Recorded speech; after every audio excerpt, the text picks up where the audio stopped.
Bonjour. Bon, il y en a qui me connaissent. Moi, j'ai débuté. J'avais mon père qui était marin-pêcheur déjà. Et j'ai débuté mon premier fascicule, je l'ai eu en 1975. J'embarquais avec lui pendant les vacances. Et puis, quand je pouvais aller avec lui, toujours, j'allais en mer. Après, quand mon père est parti en retraite, j'avais 17 ans. Mais à l'époque, son bateau, il faisait 13 mètres et il fallait 21 ans pour le patronner. Du coup, je suis allé travailler avec mon frère en mécanique marine et plaisance sur Tréguier. Et en 83, j'ai embarqué sur le Pythagore, un bateau de 12 mètres. On faisait les coquilles, filets, essentiellement ce métier-là. Et de là, au bout d'un an, j'ai acheté un petit bateau, le Mercator, un bateau de 8 mètres 50, pour faire les coquilles, le beurre et les araignées.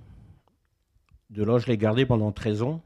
Et j'ai racheté le bateau que j'ai actuellement, ça fait 16-17 ans, la Rose de Jéricho, pour changer un petit peu de métier, faire le chalut et avoir quelque chose de plus stable sous mes pieds, parce que quand on vieillit, on a envie d'un peu de confort. Et bon, là, ce bateau-là, on fait les pareils, araignées, coquilles Saint-Jacques, prêts. J'ai fait les amandes, j'ai fait les palourdes, j'ai fait un peu tous les métiers, tout ce qui pouvait, pour gagner sa croûte, quoi. Et là, maintenant, arrive bientôt, comme la plupart des ports ici, 2 ans de la retraite. Et puis, on aimerait bien qu'il y ait de la relève derrière nous. Et personnellement, j'ai un de mes anciens matelots là, qui voudrait reprendre le bateau. Et pour l'accompagner, je resterai quelques années avec lui pour l'aider, pour continuer le métier, parce que je trouve c'est dommage des ports qui ont été ports islandais, c'est quand même pas un pôle assez connu, et que la pêche vienne à disparaître dans le secteur. Mais bon, le problème, c'est ici, c'est l'âge des bateaux.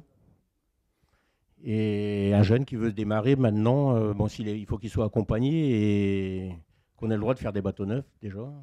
Mais bon, comme on n'a plus de subventions, on n'a plus grand-chose pour construire des bateaux. Donc, je suis Marie Gézéquel, chargée de mission à Cap Avenir. Cap Avenir est une association qui fait la promotion des métiers de la pêche et des cultures marines, entre autres choses. Alors cette promotion, elle se traduit par une présence sur les salons, notamment sur les collégiens qui sont en train de réfléchir à leur avenir.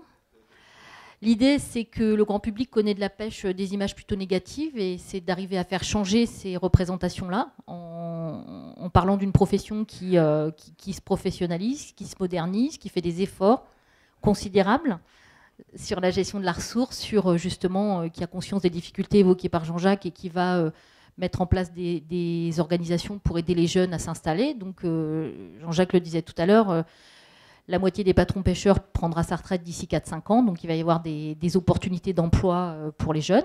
Donc un métier dans lequel il y a encore des salaires attractifs. Un matelot à la pêche gagne, avec une formation de niveau CAP, en moyenne 2 000 € net par mois, donc c'est pas non plus négligeable, même si c'est un métier de passion avec des conditions de travail effectivement un peu difficiles.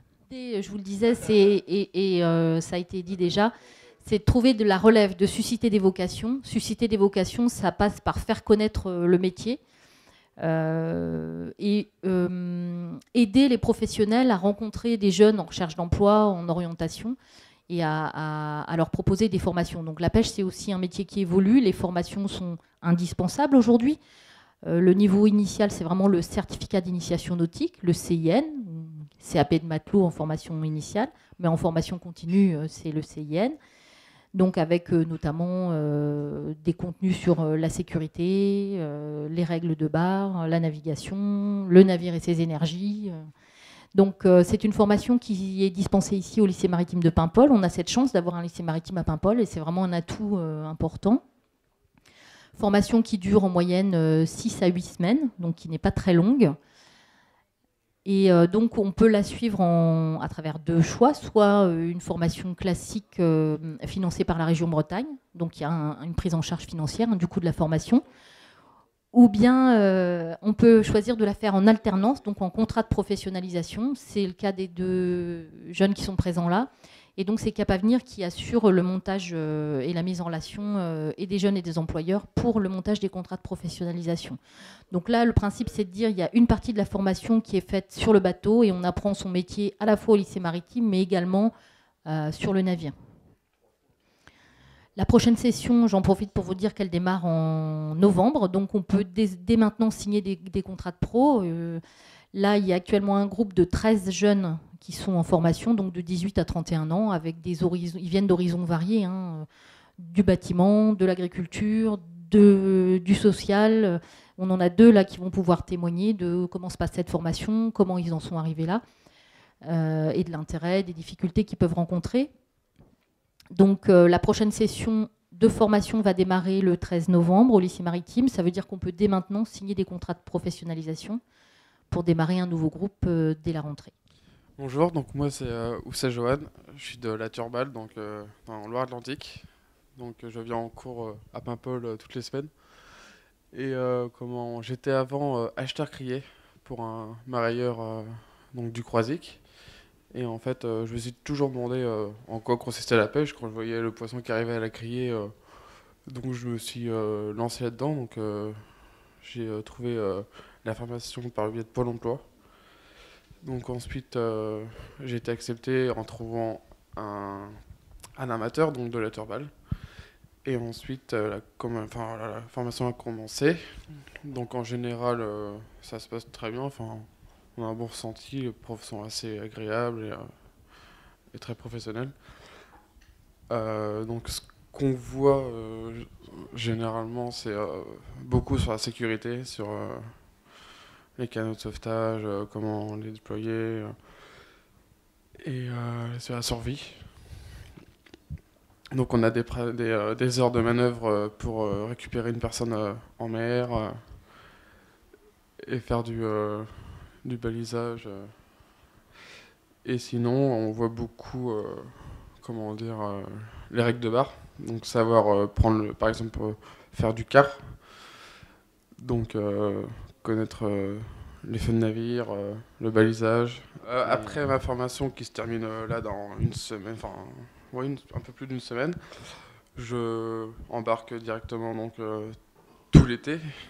Donc moi je sais que pour mon cas je suis sur un gros chalut de 24 mètres, donc qui part minimum 15 jours.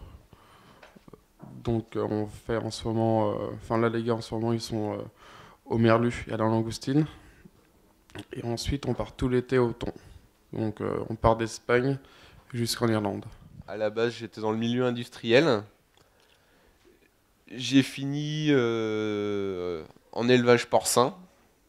Puis un petit peu de chômage. Et grâce à une amie, j'ai connu Cap Avenir, donc Delphine Lamandé, qui est maintenant remplacée par Marie Jézéquel, qui m'a orienté sur le milieu de la pêche.